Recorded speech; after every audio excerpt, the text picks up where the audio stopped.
এখনকার দিনে আমরা কিন্তু অনেক রকমের প্রতারণার কথা শুনতে পাই। হঠাৎ করে কোনো আননোন নাম্বার থেকে ফোন এলে, ব্যাংক অ্যাকাউন্টের সংক্রান্ত কোনো ওটিপি চাইলে, সেক্ষেত্রে আমরা দেখতে পাই যে আমাদের ব্যাংক অ্যাকাউন্ট থেকে হয়তো টাকা চলে যাচ্ছে। অথবা কোনো স্ক্যাম কল থেকে প্রতারণা করার চেষ্টা করা হয়। এরকম কিছু তো আমরা অনেক সময় শুনে থাকি। কিন্তু আপনারা কি কখনো শুনেছেন যে একটা আননোন নাম্বারের ফোন এবং যিনি ফোন করছেন তাকে কিন্তু যে ভদ্রলোক কথা বলছেন তিনি তাকে চেনেনও না। তো সেই ফোন কলটা আসার পরে এমন কিছু কথাবার্তা হয় এবং কথাবার্তা হওয়ার পরে সেই মানুষটার স্বভাব কিন্তু পুরোপুরি রকমভাবে চেঞ্জ হয়ে যায়। এবং বুঝতেই পারছেন একটা মানুষের যদি স্বভাবটাই চেঞ্জ হয়ে যায় তার প্রভাব কিন্তু সব থেকে আগে তার পরিবারের উপরে পড়ে এবং আস্তে আস্তে কিন্তু সে ধ্বংসের পথে এগিয়ে যায়। এরকমই একটা সত্যি ঘটনা আজ আমি আপনাদেরকে বলবো, যেটা প্রথম থেকে শেষ অবধি শোনার পরে আমি এটুকু বলতে পারি আপনারাও কিন্তু অবাক হয়ে যাবেন যে এরকম ঘটনাও ঘটে কী করে। কিন্তু সত্যি এরকম একটা ঘটনা কিন্তু ঘটেছিল আমাদেরই ইন্ডিয়ার আসামে। সেই সত্যি ঘটনাটাই আজ আমি আপনাদেরকে বলবো। তো আপনারা কেউ কোথাও যাবেন না, পুরো ঘটনাটা মন দিয়ে শুনুন, আশা করি আপনাদের খুবই ভালো লাগবে। নমস্কার শ্রোতা বন্ধুরা, ভূত ভগবান চ্যানেলে আপনাদের সকলকে অনেক অনেক স্বাগত। আশা রাখি সবাই খুব ভালো আছেন, আনন্দ আছেন, সুস্থ আছেন। আমাদের চ্যানেলে যে ঘটনাগুলো বলা হয় সেগুলো যদি আপনাদের ভালো লাগে অবশ্যই কিন্তু চ্যানেলটাকে সাবস্ক্রাইব করবেন, ভিডিওগুলোকে লাইক করবেন। পুরো ঘটনাটা শোনার পর আপনাদের কেমন লাগলো সেই মূল্যবান মতামত জানাতে কিন্তু একদম ভুলবেন না। আর আপনাদের জীবনে বা আপনাদের পরিচিত কারোর জীবনে যদি এরকম কোনো ভৌতিক, অলৌকিক, দৈবিক, অতিজাগতিক কোনো ঘটনা ঘটে থাকে তাহলে সেগুলো কিন্তু আপনারা আমাদের কাছে লিখে পাঠিয়ে দিতে পারেন। তার জন্য কিন্তু আপনাদের আমাদের চ্যানেলের ডেসক্রিপশনে যেতে হবে, দেখবেন সেখানে আমাদের ইমেল আইডি মেনশন করা আছে। আর যদি সম্ভব হয় যে ঘটনা আপনারা পাঠাবেন সেই ঘটনার সাথে যদি ঘটনা সম্পর্কিত কোনো ছবি বা ছোট ভিডিও থাকে সেটাও কিন্তু পাঠিয়ে দিতে পারেন। আর একটা রিকোয়েস্ট করব, আপনারা প্লিজ আমাদের চ্যানেলের এই ভিডিওগুলোকে আপনাদের ফেসবুক, হোয়াটসঅ্যাপের মাধ্যমে আপনারা একটু সকলের সাথে শেয়ার করে দিন। কারণ আমার মনে হয় এই ঘটনাগুলো যেগুলো আমরা বলি এই চ্যানেলে সেগুলো আর 5টা সাধারণ মানুষের জীবনে ঘটে যাওয়া ঘটনা। তাই সেগুলো যদি আরও অনেক অনেক মানুষ শুনতে পারেন তারা সেগুলো শুনে অনেক কিছু জানতে পারবেন, বুঝতে পারবেন, শিখতে পারবেন। তার ফলে তারা অনেক বেশি সতর্ক ও সজাগ হতে পারবে। তো চলুন বন্ধুরা, আমি আজকের ঘটনা আপনাদের সামনে উপস্থাপনা করা শুরু করছি। তবে তার আগে একটা ছোট্ট কথা বলে নিই, আপনারা হয়তো এখন অনেকেই জেনে গেছেন আমাদের একটা নতুন চ্যানেল শুরু হয়েছে। চ্যানেলটার নাম দ্য বংশপার। যদি ভালো লাগে সেই চ্যানেলটাকেও সাবস্ক্রাইব করবেন, পাশে থাকবেন। দ্য বংশপার চ্যানেলে আমরা আমেরিকায় যেখানে থাকি তার আশেপাশের প্রকৃতি, রাস্তাঘাট, বাড়িঘর, এখানকার বাজার দোকানে কী কী পাওয়া যায়, আমরা মাঝে মধ্যে রোড ট্রিপে যাই সেখানকার ছবি সেগুলোই দেখতে পাবেন। তো যদি ভালো লাগে ওই চ্যানেলটাকেও সাবস্ক্রাইব করে পাশে থাকবেন, এই আশাই রাখি। এবার চলে যাচ্ছি সরাসরি আজকের ঘটনায়। এখন আমি যে ঘটনাটা আপনাদেরকে বলতে চলেছি সেই ঘটনাটা যিনি ইমেল করে পাঠিয়েছেন তিনি পুরো ইমেলটাতে শুধুমাত্র নিজের দুটো ইনফরমেশনই শেয়ার করেছেন। সেটা হচ্ছে উনি কোথা থেকে ইমেলটা করেছেন, সেটা হলো আসাম, এবং উনি ওনার নিজের বয়স, ওনার বয়স বর্তমানে হচ্ছে 39। তো এই দুটো ছাড়া উনি কিন্তু কোথাও ওনার নাম, ওনার এক্স্যাক্ট লোকেশন, কোথায় কখন কী কী ঘটনা ঘটেছিল সেগুলো কিন্তু উনি বিশেষত নিজের নাম, পরিচয় সেগুলো উনি কিছুই শেয়ার করেননি। এবং উনি ইমেলটার শেষে শুধু একটা কথাই লিখেছেন যে ওনার জীবনে যে ঘটনাটা সেই সময় ঘটেছিল উনি আজও কিন্তু তার ফল ভোগ করে চলেছেন। তো হতে পারে কোনো সঙ্গত কারণ আছে তাই জন্য উনি ওনার বাকি কোনো ইনফরমেশনই শেয়ার করেননি। তো এই ঘটনাটা বলার সময় আমি ওনাকে দাদা বলেই সম্বোধন করছি। প্রথমে আমি ঘটনা সম্পর্কিত কিছু জিনিস বলে নিই, কারণ উনি ঘটনাটা পুরোটাই লিখেছেন, দুটো ইমেলে ভাগ ভাগ করে উনি পাঠিয়েছেন। তো সেখানে একটু কিছু কথা আগে পরে হয়ে গেছে, তো আমি নিজের মতো করে গুছিয়ে আপনাদেরকে বলছি। তো এই দাদা তিনি যখন কলেজে পড়তেন তো সেই সময় আর 5টা যেরকম ছেলে মেয়ে কলেজে পড়ে সেরকমই উনি খুব হাসি খুশি একজন মানুষ ছিলেন। উনি ছবি আঁকতে খুব ভালোবাসতেন এবং খুব সুন্দরভাবে ফ্যামিলির সাথে, বন্ধুবান্ধবের সাথে খুব মিলেমিশে ওনার কিন্তু জীবনটা খুব ভালো চলছিল। এবার এইভাবে চলতে চলতে উনি তারপরে ওখানেই গুয়াহাটির যে আইআইটি রয়েছে তো সেখানে উনি একটা পড়াশুনোরই কাজের জন্য উনি সেখানে অ্যাডমিশন নেন। এবং ওনার এই আইআইটিতে যাওয়া সেই সময় ওনার সাথে উনি কলেজে পড়তেন, তারপর সেখান থেকে উনি আইআইটি গেলেন। তো সেখানে কিছু আর কি ওনার বন্ধুবান্ধব নতুন করে হয় এবং সেখানে ওনার কিছু একটা গণ্ডগোল হয় কারোর সাথে। উনি যখন একদম ওনার আইআইটিতে পড়াকালীন একদম যখন শেষের দিক ছিল তো সেই সময় ওনার জীবনে একটা ঘটনা ঘটে। তো সেই ঘটনাটা কি ঘটেছিল সেটা আমি পরে বলছি। তো সেই ঘটনাটা ঘটার পর থেকে উনি মানসিক দিক থেকে, মানে যে ছেলেটা এত হাসি খুশি ছিল, ফান লাভিং একজন মানুষ ছিল, সেই মানুষটার মধ্যে কিন্তু অদ্ভুত কিছু চেঞ্জেস আসে। তো যাই হোক, তারপরে উনি ওনার কর্মজীবনে ঢুকলেন। কর্মজীবনে যখন ঢুকলেন উনি বিভিন্ন জায়গায় উনি কাজকর্ম করছেন, খুব ভালোভাবেই প্রফেশনাল লাইফ শুরু হলো ওনার। এবং ওনার কাজে শুরু হওয়ার 5-6 বছরের মধ্যেই উনি অফিসিয়াল কাজের জন্য উনি ইউকে শিফট হয়ে যান। এবং ইউকে শিফট হওয়ার 3 বছর পরে উনি ইউকে থেকে ফিরে আসেন। তো তারপরে ওনার বিয়ে হয়, এবং বিয়ে হওয়ার পরে উনি আস্তে আস্তে, মানে বিয়ের পরে আর কি, ওনার যিনি স্ত্রী ছিলেন তিনি আর কি খুব হাসি খুশি একটি মেয়ে ছিলেন। তো সেই মানুষটার সাথে আস্তে আস্তে মিশতে মিশতে থাকতে থাকতে উনিও কিন্তু খুব হাসি খুশি একটা মানুষে আবার পরিণত হন। ওনার একটি ছেলে হয়। এবার এইভাবে আবার কিন্তু ওনার জীবনে খুব সুন্দর একটা মুহূর্ত চলে আসে। উনি কাজকে খুব, মানে প্রথম যখন উনি প্রফেশনাল ওয়ার্ল্ডে ঢোকেন, কাজকর্ম নিয়ে খুবই ব্যস্ত থাকতেন, কাজটাকেই উনি সব থেকে বেশি প্রায়োরিটি দিতেন। কিন্তু যখন ওনার বিয়ে হয়ে গেল, বিয়েতে প্রথমে ওনার খুব একটা ইচ্ছে ছিল না। তো ওনার বাবা মা ওনাকে আর কি, এই দাদাকে আর কি খুব কনভিন্স করার চেষ্টা করতেন যে তুই বিয়েটা কর, আমাদেরও তুই একটা মাত্র সন্তান, আমাদেরও তো একটা আশা আকাঙ্ক্ষা আছে, এরকম নানান কথা বলে ওনার, মানে ওনাকে আর কি বিয়েতে রাজি করে, এবং উনি আলটিমেটলি বিয়ে করেন। এবং বিয়ে করার পরে উনি কিন্তু খুব ভালোভাবেই দিন কাটাচ্ছিলেন, খুব সুখে শান্তিতেই সংসার ছিল। এইভাবে চলছে, চলতে চলতে একদিন উনি মানে ওনাদের আর কি আইআইটিতে যখন উনি পড়তেন, তো সেই সময় সেখানকার কিছু আর কি ওনার যে গ্রুপ হয়েছিল, যে বন্ধুবান্ধব হয়েছিল, তো তারাও সবাই প্রফেশনাল লাইফে এদিক ওদিক চলে যায়। তো আবার তাদের ফেসবুক মারফত কিছু কিছু বন্ধুবান্ধবের সাথে ওনার যোগাযোগ হয় দাদার।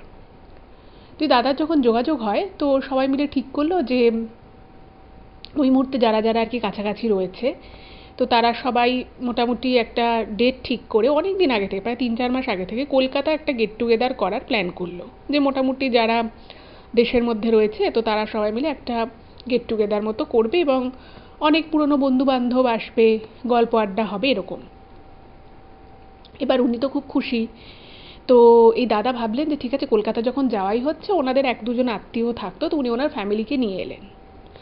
ফ্যামিলিকে নিয়ে আসেন, এবং ফ্যামিলিকে নিয়ে এসে উনি ঘোরাঘুরি করেন কলকাতার আশেপাশের জায়গায়, এবং তারপরে একটা রেস্টুরেন্টে ওনাদের আর কি গেট টুগেদারটা অর্গানাইজ করা হয়েছিল, তো উনি সেখানে একা চলে যান। ভালো কথা গেছে। এবার যাওয়ার পরে সেখানে গল্প আড্ডা হয়েছে, এবং উনি বাড়ি চলে আসেন, তারপরে সেই রেস্টুরেন্ট থেকে বাড়ি চলে আসেন। এবং তারপরে বন্ধু বান্ধবদের সাথে ওখানে ঘোরাফেরা করে, মানে একদিন সবাই মিলে যে যার ফ্যামিলি নিয়ে এসেছিল তারা ঘুরে টুরে আবার উনি আসামে ব্যাক করে যান। তো এই ঘটনার পরে উনি কিছু, ওই যে বললাম যে উনি যখন আইআইটিতে পড়তেন, ওনার পড়ার একদম শেষের দিকে কিছু একটা ঝামেলা হয়। তো মানে হয় না যে ধরুন আপনি একটা জিনিস, আপনার জীবনে হয়তো এমন একটা ঘটনা একটা জায়গায় ঘটেছে যে সেই ঘটনাটা খুব একটা ভালো স্মৃতি নয়। এবার সেইখানকারই বন্ধু বান্ধব, সেখানকারই লোকজনের সাথে যদি আবার আপনার বহু বছর পরেও দেখা হয়, কোথাও না কোথাও সেই স্মৃতিটা কিন্তু একটু উস্কে যায়। কোথাও না কোথাও সেই স্মৃতিগুলো কিন্তু আবার মানুষের মনে পড়ে, যে এরকম এরকম ঘটনা ঘটেছিল, এরকম কিছু হয়েছিল। এরকম করে কিন্তু উনি 2-1 দিন আর কি উনি, মানে ওনার স্ত্রী বা ওনার বাড়িতে কাউকে প্রকাশ করতেন না, কিন্তু ওনার আবার সেই জিনিসগুলো মনে পড়ে যায়, যে ঘটনাটার কি যে ঝামেলাটা হয়েছিল। যাই হোক, তখন ওনার খুব সুন্দর সংসার, ওনার প্রফেশনাল লাইফেও কাজের প্রচুর চাপ ছিল। আবার ওনার ইউকে শিফট করার কথা কাজের জন্য, পুরো ফ্যামিলি নিয়ে এবার। তো উনি কিন্তু সেরকমভাবেই নিজেকে প্রস্তুত করছিলেন। যাই হোক, তো উনি ওনার স্ত্রীকে নিয়ে এবং বাচ্চাকে নিয়ে আবার ইউকে চলে যান, এবং সেখানে গিয়ে 1টা বছর থাকেন। এবার ওই ইউকে যখন উনি ছিলেন, সেই সময় ওনার ফোনের যে হোয়াটসঅ্যাপটা ছিল, তো সেই হোয়াটসঅ্যাপে কিন্তু, মানে ওনার কলকাতার যে পুরনো যে নাম্বারটা, সেই নাম্বারটায় উনি হোয়াটসঅ্যাপটা ওনার চালু ছিল। আর ওনার আরেকটা, যেটা উনি ইউকে গিয়ে একটা নাম্বার নিয়েছিলেন, সেইটা ওখানকারই যারা লোকাল লোকজন বা ওখানে কাজকর্মের ক্ষেত্রে সবসময় ওখানে তার ইন্ডিয়ান নাম্বার ওভাবে চালু রাখা সম্ভব নয়, তো উনি ওখানে একটা নাম্বার নিয়েছিলেন। কিন্তু এই যে ইন্ডিয়ার যে ওনার যে নাম্বারটা ছিল, সেই নাম্বারটা হচ্ছে পুরনো। তো সেই হোয়াটসঅ্যাপে একদিন ওনার কাছে একটা কল আসে। এবার ইন্ডিয়ার নাম্বার থেকে কেউ হোয়াটসঅ্যাপে ওনাকে কল করছে, তো উনি ভাবলেন যে হয়তো ওনার ফ্যামিলি থেকে কেউ কল করছে, হয়তো সেই নাম্বারটা সেভ নেই। তো উনি কলটা রিসিভ করেন এবং কলটা যে এসেছিল সেই কলটা কিন্তু মানে কোনো রকম কোনো নাম্বার শো করলেও অনেক সময় তো কী হয়, ট্রু কলার থেকে অনেক সময় ডেটা এক্সট্র্যাক্ট করা যায়, যে দেখা যায় যে কার নাম্বার বা কী, সেরকম কিন্তু উনি কিছু বোঝেননি। এবং ফোনটা যখন আসে এমনি নর্মাল কল আসছিল, কোনো ভিডিও কল নয়। তো উনি কলটা রিসিভ করেন এবং রিসিভ করে নর্মাল, যেহেতু ইন্ডিয়ান নাম্বার থেকে কল এসেছে, তো উনি নর্মাল বাংলাতেই কথা বলেন। তো সেই সময়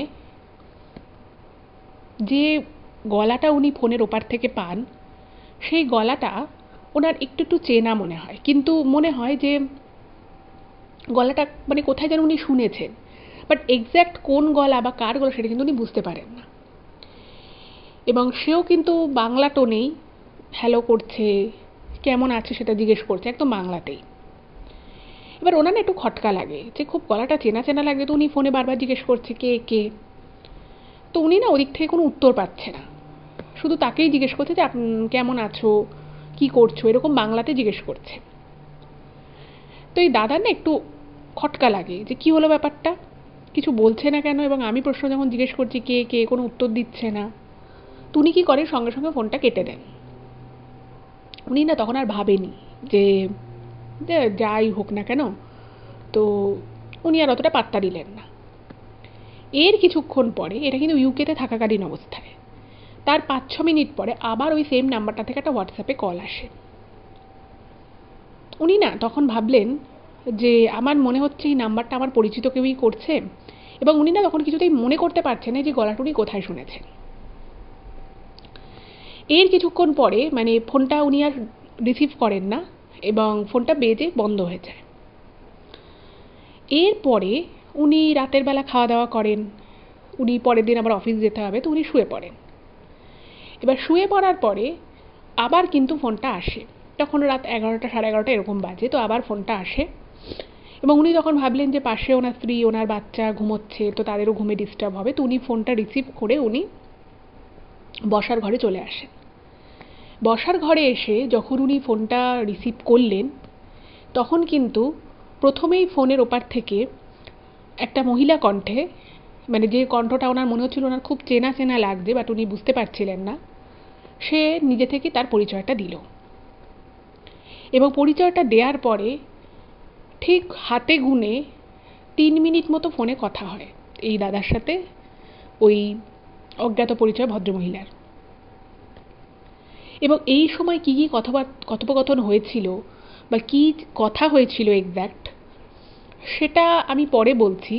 কিন্তু তার আগে বলে নিই যে এই ভদ্রমহিলা যে নিজের পরিচয় দিলেন, সে অ্যাকচুয়ালি কে ছিল, মানে যার গলার ভয়েসটা এই দাদার মনে হচ্ছিল খুব চেনা চেনা, বাট উনি রেকগনাইজ করতে পারছিলেন না। আমি প্রথমে সেই পরিচয়টা আপনাদেরকে দিই। তো এই পরিচয়টা দিতে গেলে আমাকে উনি যখন আইআইটিতে, গুয়াহাটি আইআইটিতে পড়তেন, সেই সময়টায় আমাকে কিন্তু আবার যেতে হবে। তো সেটা কীরকম সেটা একটুখানি বলি। উনি যখন কলেজ জীবন থেকে পড়াশুনো করে তারপর যখন উনি আইআইটিতে গেলেন, তো সেই সময় ওনার ডিপার্টমেন্টে নয়, অন্য একটা ডিপার্টমেন্টের একটি মেয়ের সাথে ওনার কিন্তু বেশ বন্ধুত্ব হয়।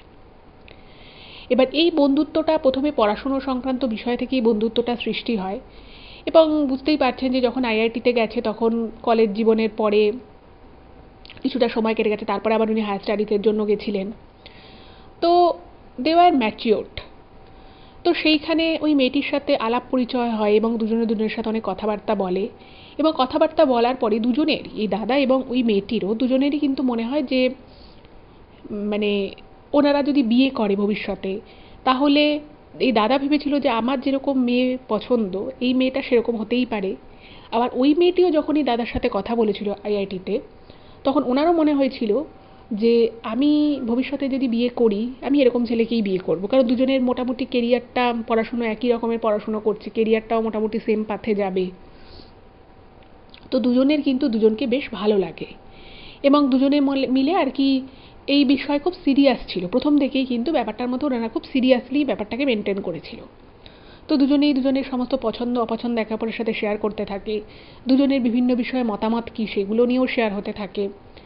এবং এই দাদা আগে নয়, ওই মেয়েটি কিন্তু আগে দাদাকে অ্যাপ্রোচ করে যে তুমি তো অলরেডি ভালো জব পেয়ে গেছো, আমার কাছেও একটা ভালো জবের অফার আছে।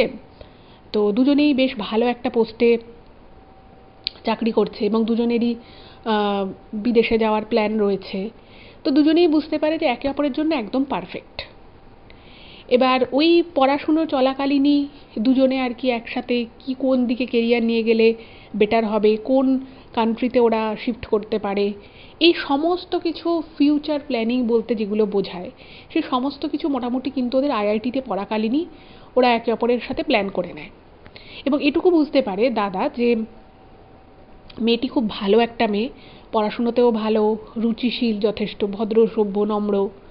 এবং ওই মেয়েটিও কিন্তু দাদাকে এটা বোঝায় যে মেয়েটি কিন্তু দাদাকে সত্যি খুব পছন্দ করে, কারণ মেয়েটি আগে অ্যাপ্রোচ করেছিল। তো এইভাবে কিন্তু ব্যাপারটা সুন্দরভাবে এগোচ্ছিল। এবারে যখন ওদের আইআইটিতে পড়াশুনো প্রায় শেষের দিকে, মানে মাত্র 1 থেকে 1.5 মাস আগে, এমন সময় কিন্তু হঠাৎ করেই ওদেরই ওখানের একটা ফ্রেন্ড সার্কেল থেকে প্রথম দাদাকে বলে যে দাদা কিন্তু পড়াশোনায় যথেষ্ট ভালো ছিলেন। যিনি আর কি ঘটনাটা পাঠিয়েছেন তিনি নিজের সম্পর্কে এটুকু শেয়ার করেছেন যে উনি পড়াশোনায় যথেষ্টই ভালো ছিলেন এবং মানে through out his academic career মানে ওনার কিন্তু খুব ভালো রেজাল্ট ছিল। তো এবারে শান্তশিষ্ট কলেজেও বেশ নাম করা, ডিপার্টমেন্টেও নাম আছে। তো সেখানেই একটা ডিপার্টমেন্টের কিছু বন্ধুবান্ধব মারফত হঠাৎ করেই দাদার কাছে খবর আসে যে আইআইটি বোম্বেতে একটি ছেলে আছে, সেই ছেলেটা হচ্ছে কোনো একটা ডিপার্টমেন্টের টপার।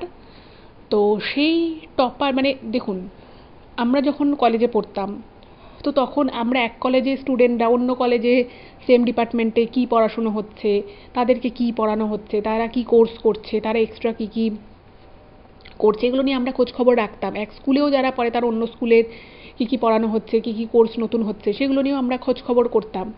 তো ওনাদের সময়ও সেটাই ছিল। তো ওনাদেরই একটা গ্রুপের একটা ছেলে ছিল, তো তার হচ্ছে বন্ধু যে ওই বোম্বে আইআইটিতে পড়তো। তো সেখানে পড়ার সময় তো দুজনের মধ্যে আর কি কিছু কথোপকথন হয়।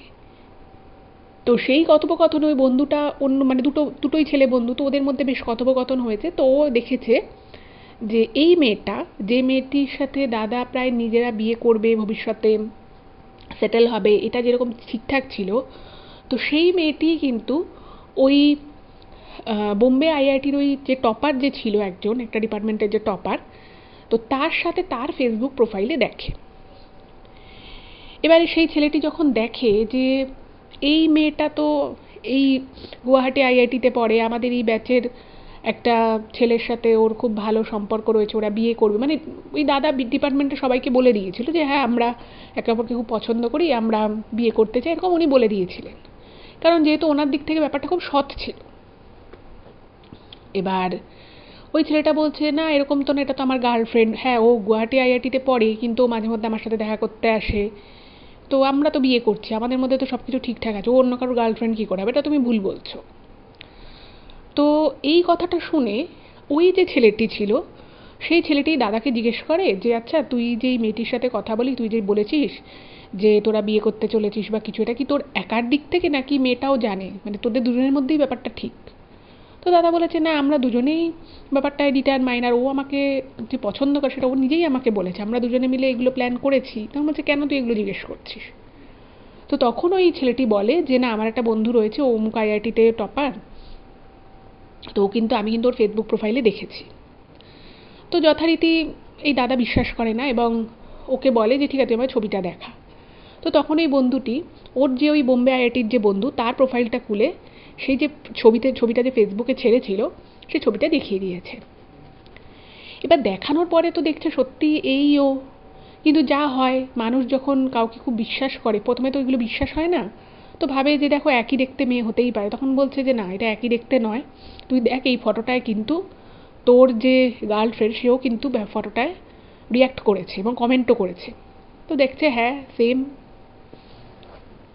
তখন এইটা মানে পুরোপুরি দেখে যখন উনি বুঝতে পারলো, ওনার না খুব খারাপ লাগে এবং উনি বুঝতে পারছেন উনি কী বলবে। তো সেই দিন আবার ওই মেয়েটা আসেনি।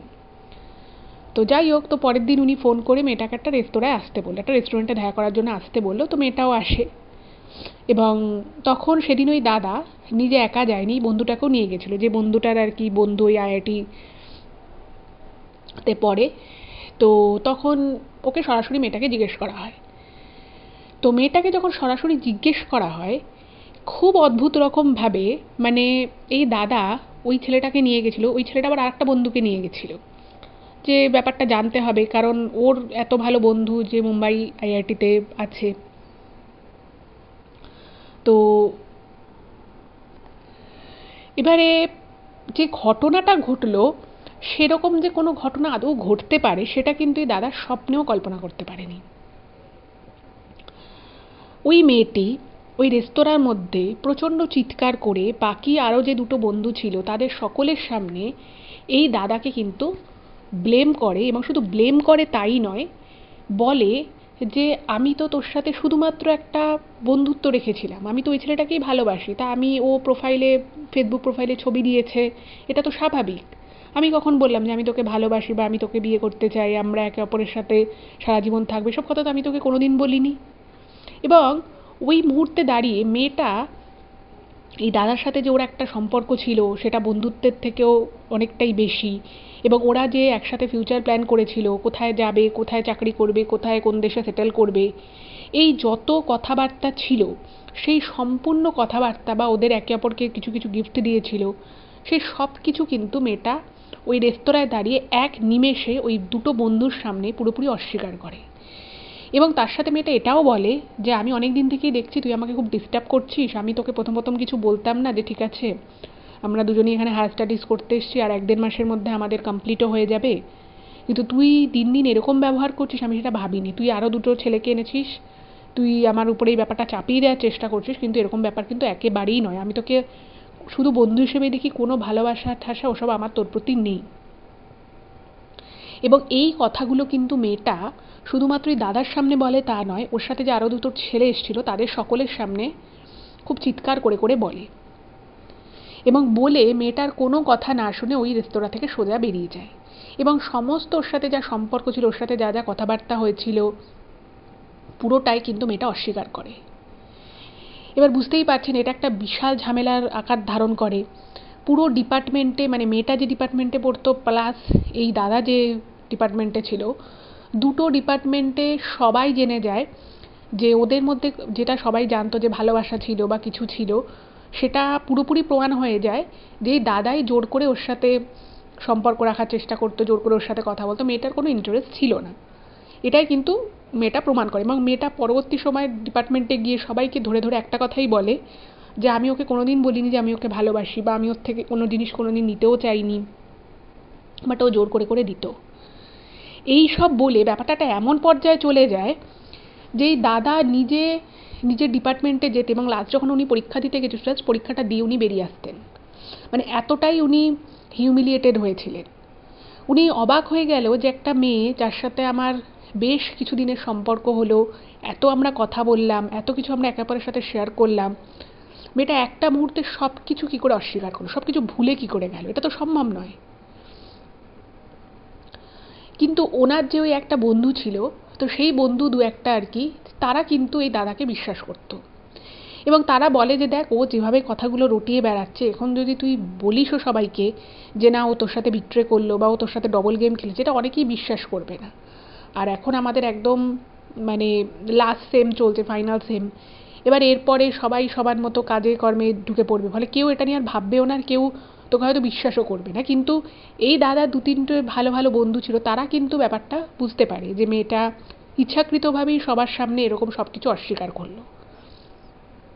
এবার এই ব্যাপারটা হওয়াতে মানে যে ছেলেটার এত ভালো পড়াশুনো, ওনার খুব ভালো প্রিপারেশান ছিল, উনি যা রেজাল্ট করেছিলেন তার থেকে ফার বেটার রেজাল্ট উনি আরও করতে পারতেন, কিন্তু ওই যে ফাইনাল সেমের আগে এত ঝামেলা অশান্তি হলো, এটার ফলে কিন্তু উনি প্রচণ্ড শকড হন, উনি শকে চলে যান যে এটা আমার সাথে কী হলো এবং কেন হলো, আমি তো কখনো কারোর ক্ষতি করিনি, ও আমার সাথে এত বড় বিশ্বাসঘাতকতাটা কী করে করলো। যখনই ওর এটা ধরা পড়ে গেল তখনই ও পুরো বিষয়টাকে উল্টে দিল, এবং ও পরিষ্কার বললো যে ও আমাকে ভালোবাসেন, ও আমার সাথে সম্পর্ক রাখতে চাইতো না, আমি ওর সাথে জোর করে কথা বলতাম।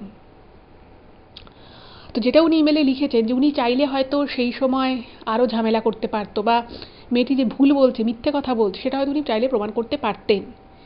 কিন্তু এই পুরো বিষয়টায় ওনার এতটাই ওনার শক লাগে, উনি এতটাই মানে ওনার হার্ট ব্রোকেন কন্ডিশনে চলে যান যে উনি আর এইটাকে নিয়ে বেশি কথা বলার মতো পরিস্থিতিতে ছিলেন না।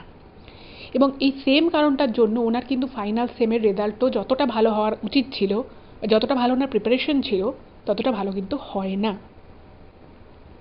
বুঝতেই পারছেন ব্যাপারটা খুবই সিরিয়াস দিকে আস্তে আস্তে চলে যায়। তো এই ঘটনার পর থেকেই কিন্তু এই দাদার মধ্যে একটা অদ্ভুত রকমের পার্সোনালিটি চেঞ্জ আসে। মানুষটা যে হাসি খুশি থাকতো, যে খুব মজা করতে ভালোবাসতো, বন্ধু বান্ধব নিয়ে আড্ডা গল্প সব কিছু করতো, সেই মানুষটা কিন্তু হঠাৎ করেই এই ঘটনার পরে নিজেকে একটু নিজের মধ্যে গুটিয়ে নেয়। সেই আগের মতো হাসি খেলা মজা এগুলো কিন্তু সে করা প্রায় ভুলেই গেছিল। এবং তারপরে তার চাকরি জীবন শুরু হয় আবার। তো সে চাকরি জীবনে কাজ নিয়ে ব্যস্ত হয়ে পড়ে এবং নিজেকেই সব কিছুর থেকে কিন্তু বহু বছর উনি দূরে রেখেছিলেন। এরপর ওনার বিয়ে হলো। এবার বিয়ে হওয়ার পর ওনার স্ত্রী খুবই ভালো ছিলেন, তো স্ত্রীর সাথে ওনার খুব মনের মতের মিল হয় এবং আবার কিন্তু উনি আবার ওই তার পুরনো যে হাসি খুশি যে জীবনটা, সেই জীবনটা কিন্তু উনি আবার ফিরে পান। এবার মাঝখানে যে জিনিসটা খুব সুন্দর একটা ওনার জীবনের সময় এসেছিল, যে উনি নিজের জীবনটাকে নিজের মতো করে উপভোগ করছিলেন, সেই জায়গায় ওই যে ফোনটা আসে, সেই ফোনটা এসে কিন্তু ওনার জীবনে আবার একটা নতুন ঝড় সৃষ্টি করে। তো এই ঝড়টা কী ছিল সেটা একটুখানি বলি। ওই যে আমি বললাম যে ওনার কাছে একটা ফোন এলো, উনি দুবার ফোনটা বুঝতে পারলেন না যে কে ফোন করেছিল। তো থার্ড টাইম যখন উনি রাতের বেলা ফোনটা রিসিভ করলেন, ওনার যে ওই যে অনেকক্ষণ থেকে মনে হচ্ছিল যে গলাটা খুব চেনা চেনা লাগছে, বাট উনি বুঝতে পারছিলেন না। মানে গলাটা, মানে একটা মানুষের ভয়েস যেরকম থাকে, কিছু বছর পরে তার ভয়েসটা একটু হয়তো ভারী হয়ে যায় বা একটু অন্যরকম সামান্য হলেও হয়। তো এই যে ভয়েসটা ছিল, যখন মেয়েটি তার নিজের পরিচয় দিল, সেই অজ্ঞাত পরিচয় মহিলাটি যখন নিজের পরিচয় দিল, তখন এই দাদা জানতে পারলো এই ভয়েসটা আর কারোর নয়। ওনার যে মনে হচ্ছিল না যে ভয়েসটা উনি এর আগে কোথাও শুনেছেন, সেটা ছিল সেই মেয়েটার ভয়েস। ওই মেয়েটা এত বছর বাদে ওনাকে কল করেছে। তো কলটা পেয়ে তো উনি হতভম্ব হয়ে যান যে এই মেয়েটা এত বছর পরে, সেই দিনের ওই রেস্তোরাঁয় আর কি ওরকমভাবে অপমান করার পরে ডিপার্টমেন্টে ওনার সাথে ওনার একবারই তারপরে কথা হয়েছিল, এবং সেটাও খুব সামান্য। তারপর থেকে আর কোনোদিনও কথাও হয়নি। তারপরে আইআইটি থেকে বেরিয়ে যাওয়ার পরে যে যার কাজে চলে যায়, উনি আর খোঁজও রাখেনি। ফেসবুক থেকেও উনি নিজের পুরনো ফেসবুক ডিলিট করে আবার নতুন করে পরবর্তী সময় উনি ফেসবুক তৈরি করেছিলেন। তো কোনো জায়গাতে কিন্তু ওই মেয়েটার কোনো ট্রেস ছিল না। সেই জায়গায় উনি সংসারী হয়েছেন, ওনার একটা পুত্র সন্তান রয়েছে, স্ত্রীকে নিয়ে উনি খুব সুখে শান্তিতে সংসার করছেন। হঠাৎ করে মেয়েটা কেন ওনাকে ফোন করলো, কী জন্য ফোন করলো, উনি কিছুই বুঝতে পারে না। তো উনি কিছুক্ষণ চুপ করে থাকেন এই দাদা। তো মেয়েটা তখন ওনাকে জিজ্ঞেস করে যে কেমন আছো তুমি, কি করছো, কোথায় থাকো এখন, এসব নানান কথাবার্তা জিজ্ঞেস করে। এরপরে মেয়েটা ওনাকে কিছু কথা বলে, যে কথাগুলো এক্স্যাক্ট কী কী বলেছিল সবটা কিন্তু ওনার মনে নেই, তো উনি সবটা ইমেলে লিখতে পারেননি। তবে এটুকু ওনার মনে আছে, ওই মেয়েটি কল করে খুব অদ্ভুত অদ্ভুত টাইপের কিছু কথা ওনাকে বলে। ওনাকে বলে যে তোমার পারফিউমের গন্ধ তো ভালো লাগে। তো বলছে যে হ্যাঁ ভালো লাগে। তখন বলছে যে তুমি এই পারফিউম কোরারটা রেখে তার মধ্যে কিছু দারচিনি রেখে দেবে, সেটাকে দিয়ে তুমি যদি একটা মোমের সামনে গিয়ে একটা হালকা করে মোমের আগুনটা তার মধ্যে ধরাও, দেখবে একটা অদ্ভুত রকমের তুমি গন্ধ পাবে। এরকম বিভিন্ন ধরনের মানে খুবই বেসলেস কথাবার্তা মেয়েটা বলতে থাকে। তো দাদার একটু বিরক্ত লাগে। তো উনি জিজ্ঞেস করে যে তুমি আমাকে কেন ফোন করেছো, এতদিন পরে তুমি কেন ফোন করেছো আমায়, আমি কেমন আছি সেটা জানার জন্য? তো তখন বলে যে হ্যাঁ, তুমি কেমন আছো সেটা জানার জন্যই আমি ফোন করেছি। তখন বলে যে দেখো আমি ভালো আছি, খুব ভালো আছি, আর তুমি আমাকে যে ফোনটা করলে আমি কিন্তু একটু খুশি হইনি। তো বেটার হবে যে তুমি আমার সাথে যদি যোগাযোগ না রাখো, কারণ তুমি যদি আমার সাথে যোগাযোগ রাখো তাহলে আমি কিন্তু তোমার সাথে যোগাযোগটা রাখতে পারবো না। আমি বুঝতে পারিনি, দুটো ফোন এসছে, কলকাতার একটা নাম্বার থেকে, ইন্ডিয়ান নাম্বার থেকে ফোন এসেছে। আমার দেখে মনে হলো যে এটা আসাম বা কলকাতার কারোর নাম্বার হবে, তাই আমি রিসিভ করেছি। তুমি যদি এরপরে ফোন করো আমি কিন্তু রিসিভ করবো না। তো এই কথাটা বলার পরে নাকি মেয়েটা ঝরঝর করে কাঁদতে থাকে ফোনের মধ্যে, এবং মেয়েটা বলে যে দেখো আমার জীবনে তো সংসারও সেভাবে হলো না, আমার জীবনে কিছুই নেই, তোমাকে আমি অনেক আশা নিয়ে ফোন করেছিলাম, তুমি আমার সাথে যদি প্রত্যেক দিন না হলেও তুমি যদি আমার সাথে মাঝে মধ্যেই 10-15 মিনিট করেও কথা বলো, আমার কিন্তু খুব ভালো লাগবে। আমি তোমার থেকে কিছু চাই না, আমি জানি যা হয়েছে সেটা ভুল হয়েছে, খারাপ হয়েছে। আমি আজকে তোমার থেকে কিছু চাইছি না, আমার চাওয়ার মতো মুখও নেই, কিন্তু তুমি যদি আমার সাথে একটু কথা বলো, একদিন অন্তর একদিনও যদি তুমি আমার সাথে 10-15 মিনিটও ফোনে কথা বলো, আমার খুব ভালো লাগবে। তুমি কি এটুকু আমার জন্য করতে পারবে? তো তখন এই দাদা মনে মনে খুব অবাক হন যে যার সাথে বহু বছর আগে একটা সম্পর্ক, খুবই বেসিক একটা সম্পর্ক তৈরি হয়েছিল, যে সম্পর্কটাকে নিয়ে অনেক আশা দেখেছিলাম, বিয়ে করব আমরা একসাথে, বাকি জীবনটা থাকবো, সেটা ও নিজে সকলের সামনে অস্বীকার করলো। এবং আমার সাথে মানে ওদেরকে উনি বলেনি, দাদা বলেনও যে তুমি আমার সাথে সম্পর্কে থাকারই তুমি অন্য একটা ছেলের সাথে সম্পর্কে ছিলে। তুমি এখন আমাকে ফোন করে বলছো যে তোমার এটা হয়নি, তোমার সংসার হয়নি, তুমি কেন আমার সাথে কথা বলতে চাইছো? আর তোমার সংসার হয়নি বা কেন? তোমার তো ওই ছেলেটার সাথে বিয়ে হওয়ার কথা ছিল। তো তখন উনি মানে ওই অপর প্রান্ত থেকে ওই মেয়েটি বলে যে বিয়ে থাক কিছুই হয়নি, বলে যে আমার জীবনের উপর দিয়ে অনেক ঝড় বয়ে গেছে, অনেক কিছু হয়ে গেছে, তুমি যদি আমার সাথে 10টা মিনিট করে কথা বলো আমার খুব ভালো লাগবে, তুমি আমাকে প্লিজ ফিরিয়ে দিও না, আমি জানি তুমি খুব ব্যস্ত এখন। তো তখন এই দাদাও জিজ্ঞেস করেছে যে তুমিও তো পড়াশোনায় যথেষ্ট ভালো ছিলে, ভালো নাম্বার নিয়ে পাস আউট হয়েছো, তুমি তো একটা ভালো কোম্পানিতে জয়েন করেছিলে, তোমার কি হলো? তো বলে যে মেয়েটি নাকি কিছুদিন বিদেশে কোথাও একটা পোস্টিং ছিল এবং তারপরে ও ইন্ডিয়া চলে আসে এবং তারপর থেকে ও দিল্লিতে পোস্টেড আছে। এবং মেয়েটা মোদ্দা কথা বলে যে ও ভালো নেই, ওর জীবনে সংসার সেভাবে হয়নি, ও মানসিক দিক থেকেও খুব একটা ভালো নেই, হ্যাপি নেই, তো সেই জন্য এনাকে ফোন করেছে মোদ্দা কথা। তো এই দাদা পরিষ্কার জানিয়ে দেয় যে দেখো আমার পক্ষে তোমার সাথে এভাবে কথা বলা সম্ভব নয়, তুমি যদি এরপরে আমাকে বেশি ফোন করো আমি কিন্তু তোমার ফোনটাকে ব্লক করে দিতে বাধ্য হব, আর আমার পক্ষে তোমার সাথে এখন এভাবে কথা বলা উচিত না। আমি তোমার সাথে কেন কি জন্য কথা বলতে যাবো? তুমি আমার সাথে ওয়ার্ক রিলেটেডও নও, তুমি আমার ফ্যামিলির কেউও নও, তুমি আমার এখন আর বন্ধুও নেই, তো আমি তোমার সাথে কেন কথা বলবো? তো যাই হোক, মেয়েটা অনেক কান্নাকাটি করে, মানে ওইটুকু সময়ের মধ্যেই এত কিছু হয়, কান্নাকাটি করে এবং তাকে বলে যে ঠিক আছে তোমাকে ফোন করতে হবে না, আমি তোমাকে মাঝে মধ্যে ফোন করবো, তুমি একটু আমার সাথে কথা বলো। এই বলে মেয়েটা ফোনটা রেখে দেয়। এবং ওই দাদা কিন্তু বারবার মেয়েটাকে বলে যে তুমি আমাকে ফোন করো না, তোমার আমার সাথে কথা কোনো নেই, আমারও তোমার সাথে কোনো কথা নেই, শুধুমাত্র তুমি আমাকে কেন ফোন করবে? যাই হোক, তো ফোনটা মেয়েটা রেখে দেয় এবং মেয়েটা ফোন রেখে দেওয়ার পরে এই দাদা যেটা ইমেলে লিখেছেন যে ওনার মনটা মানে এরপরও এর মাঝখানেও মেয়েটা আরও কিছু কিছু কথা, কিছু কিছু অদ্ভুত অদ্ভুত কথা বলে, যে কথাগুলো ওনার ঠিক মনে নেই যে মেয়েটা ঠিক এক্স্যাক্ট কী কী কথা বলেছিল বা কী কী বলছিল, বাট এটুকু ওনার মনে আছে যে মেয়েটা অদ্ভুত টাইপের কিছু মন্ত্র টাইপের কিছু একটা মেয়েটা বলছিল গুনগুন করে, এবং দাদাকে বলছিল যে আমার মনটা একদম ভালো নেই, আমি একটা জিনিস পড়ছি তুমি একটু শোনো। তো দাদা তো কিছুই বুঝতে পারেনি, এবং সব থেকে যেটা বড় ব্যাপার হচ্ছে যে যেহেতু এত বছর পরে মেয়েটার সাথে কথা হয়, উনি নিজেও একটু নস্টালজিক হয়ে গেছিলেন ওনার সেই সময়কার কথাবার্তা, সেই সময়কার ওনার যা যা আর কি উনি করতেন সেইগুলো ওনার খুব মনে পড়ে, এবং উনি খুব অবাক হন যে ও বললো যে ওর বিয়ে সংসার সেভাবে কিছুই হয়নি, এটা কি করে সম্ভব? তো উনি ভাবলেন যে আমি কি কোনো বন্ধু বান্ধবকে জিজ্ঞেস করবো, আমাদের কমন ফ্রেন্ডকে, কেউ কি জানে ওর ব্যাপারে? তখন ভাবলো যে না, আমি যে অতীতটাকে ছেড়ে এতদিন আগে চলে এসেছি তার সম্পর্কে আমার এত ইন্টারেস্ট থাকারও কিছু নেই, ওর সংসার করুক না করুক আমার কিছুই জানার দরকার নেই। কিন্তু ওনার মনের মতন একটা অদ্ভুত রকমের একটা চাপ সৃষ্টি হয় ওই ফোনটা আসার পর থেকে, যেটা কিন্তু উনি আস্তে আস্তে নিজের মধ্যে উপলব্ধি করতে পারেন। যাই হোক, তো তারপর দিন আর মেয়েটা ফোন করেনি। তো একদিন গ্যাপে পরশু দিন আবার মেয়েটা ফোন করে। ফোন করার পরে মেয়েটা কিন্তু আবার ওনাকে কিছু অদ্ভুত অদ্ভুত কথা, খুব অদ্ভুত অদ্ভুত জিনিস ওনাকে করতে বলে। বলে যে তুমি না তোমার পকেটে একটা করে দারচিনি রাখবে, কখনো বলে একটা এলাচ রাখবে, এবং বলে যে তুমি না কখনো এটাকে না একটা মোমের শিখায় পোড়াবে, এরকম অদ্ভুত টাইপের কিছু রিচুয়ালসের কথা বলে। এবং ওনার না খুব অদ্ভুত লাগে এবং উনি এক এক সময় খুব বিরক্তও পেতেন। উনি মনে মনে ভাবতেন যে আমি এই যে আজকে ফোনটা ধরলাম, এবারে আমি ফোনটা রেখে ওকে ব্লক করে দেবো, আর ও আমাকে ফোন করতে পারবে না। ইভেন এই দাদা যেটা লিখেছেন যে উনি কিন্তু দুবার খুব অধৈর্য হয়ে মেয়েটির 2টো নাম্বার ব্লক করে দেয়। কিন্তু অদ্ভুত বিষয় হচ্ছে যে 2টো নাম্বার ব্লক করলে কী হবে, আবার কিছুদিন পরে মেয়েটার একটা নতুন নাম্বার থেকে এই দাদাকে কল করে।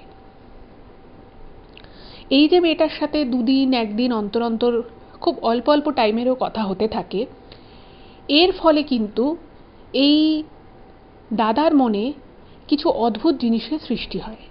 এবং যে মানুষটা একটা হাসি খুশি মানুষ ছিল, যে প্রত্যেক উইকেন্ডে নিজের ফ্যামিলিকে নিয়ে ঘুরতে বেরোতো আশেপাশে, সেই মানুষটা হঠাৎ করে চেঞ্জ হয়ে যায়।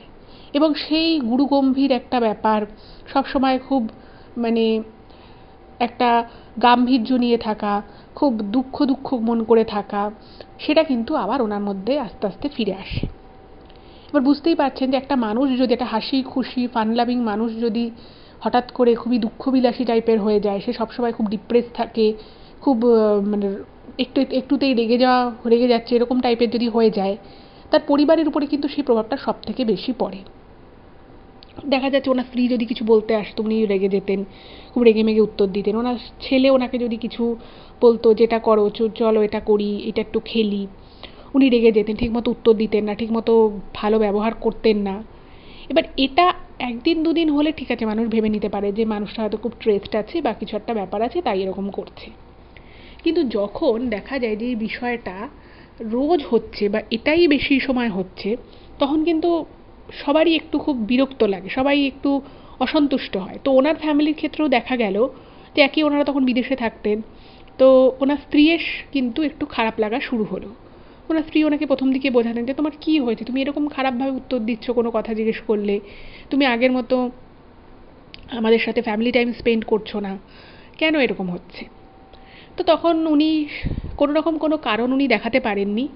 আর যে ফোনে কথাগুলো হতো না, সেই সময় তো ওই দাদা খুব বেশি কথা বলতেন, উনি বেশিরভাগ সময়টা শুনতেন। ফলে এরকম যে একটা মাঝে মধ্যে ফোন আসে বা সেই ফোনে যেরকম কেউ কথা বলে, সেই বিষয়টাই দাদাও ওনার স্ত্রীকে জানাতেন। আর ওনার স্ত্রীও কিন্তু যে সন্দেহ করবে যে এরকম কারোর সাথে কথা বলছে কিনা, এরকম কিন্তু কোনো ব্যাপার হয়নি। কারণ রাতের দিকে হয়তো 5-7 মিনিট 10 মিনিট ম্যাক্সিমাম কথা হতো, সেটা খুব বেশি কথা হতো না। ফলে উনি যে কিছু সন্দেহ করবে, সেটার কিন্তু কোনো অবকাশ ছিল না। তো এভাবে চলতে চলতে একটা সময় ওনাদের কিন্তু মানে এই দাদা ওনার স্ত্রীর সাথে এবং ওনার ছেলের সাথে শুধু শুধু অকারণে দুর্ব্যবহার করা স্টার্ট করলেন। এবং কেন জানি না এই দাদারও কাজকর্মের প্রতি কেমন একটা অনীহা মতো চলে এলো, উনারও আর ভালো লাগছে না ইউকেতে থাকতে। তো এই সব কিছু মিলে একটা এমন পরিস্থিতি ক্রিয়েট হয় যে দাদা আবার ইউকে থেকে ওনার ফ্যামিলিকে নিয়ে আসামে ব্যাক করেন। এবার আসামে ব্যাক করার পরে ওনার মানে কোনো কিছু যেন এমন একটা ভাব ওনার মধ্যে ছিল যে উনি কোনো কিছুতেই যেন শান্তি পাচ্ছেন না। মানে কোনো কিছু করে, কোনো কিছু খেয়ে, কোনো কিছু নিজের মতো থেকেও কোথাও যেন ওনার মনে হতো যে ওনার মনটা খুব অশান্ত। আর মাঝে মধ্যে ওই মেয়েটির ফোন আসতো, কখনো হয়তো 4-5 মিনিটও কথা হতো, কিন্তু মেয়েটা খুব অদ্ভুত অদ্ভুত কথা বলতো। এবং প্রত্যেকটা বারই যখন ফোনটা আসতো, দাদা প্রত্যেকবার মনে করতেন যে আমি আজকে ফোনটা ধরবো না, ওর সাথে আমার কোনো কথা নেই।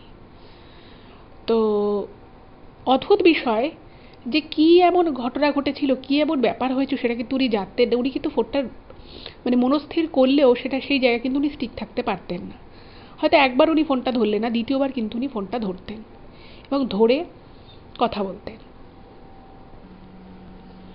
যাই হোক, তো এরকম করে যখন উনি আসামে এসে ব্যাক করলেন বাড়িতে, তখন দেখা যাচ্ছে যে আস্তে আস্তে উনি প্রচণ্ড অসহিষ্ণু হয়ে পড়ছেন। মানে ছোটোখাটো বিষয়ে বা পরিবার বা পরিচিত সবার সাথে ওনার ঝগড়া ঝামেলা লেগে যাচ্ছে। যে মানুষটা সবাইকে এত রেসপেক্ট দিয়ে কথা বলতো, সে সবার প্রতি কীরকম একটা ডিসরেসপেক্টফুল হয়ে যাচ্ছে।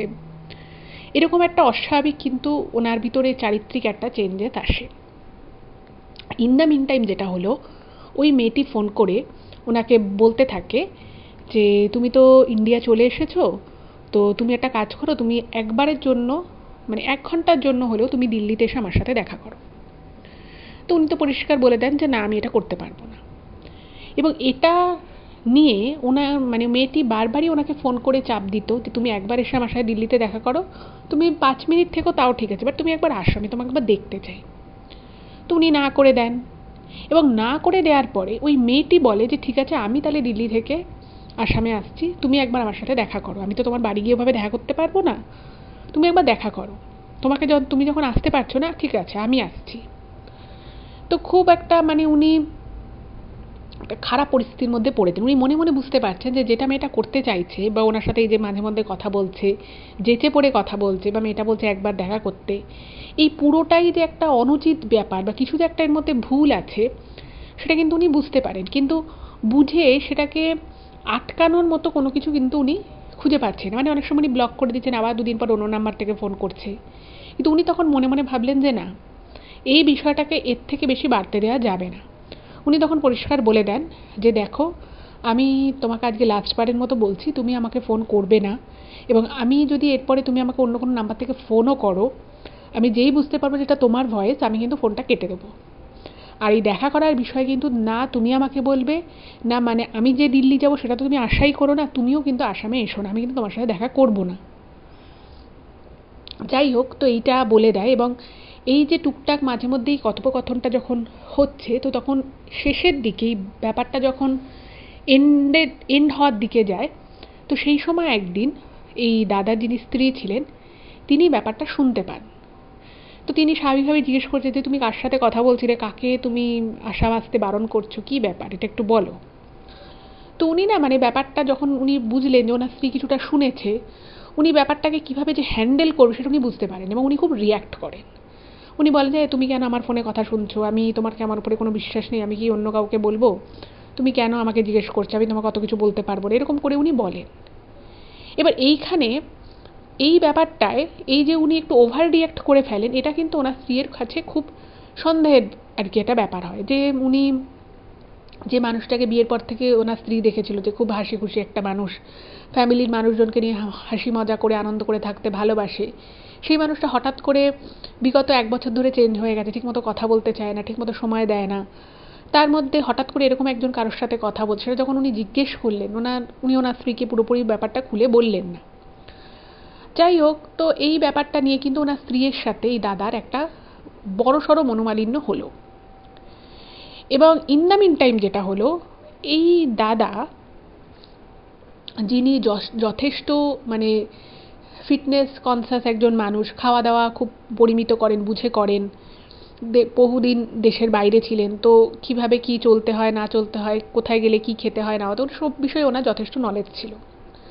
কিন্তু সেই মানুষটা হঠাৎ করেই প্রচণ্ড বেশি জাঙ্ক ফুড খেতে শুরু করলেন, যেখানে উনি ভাজাভুজি খেতে ছোটোবেলা থেকে খুব একটা পছন্দ করতেন না। উনি কী করলো যে ওনার স্ত্রী ওনার উপরে একটুখানি রেগে গেলেন যে আমি তোমাকে একটা কথা জিজ্ঞেস করলাম, তুমি বললে যে তুমি বলতে পারবে না, তুমি কার সাথে কথা বলছো সেটাও তুমি বললে না, এবং ওনার স্ত্রী বলেছিল যে তুমি যার সাথে কথা বলছো তুমি আমায় দাও ফোনটা, তুমি কার সাথে কথা বলছিলে, আমিও একটু কথা বলি তার সাথে।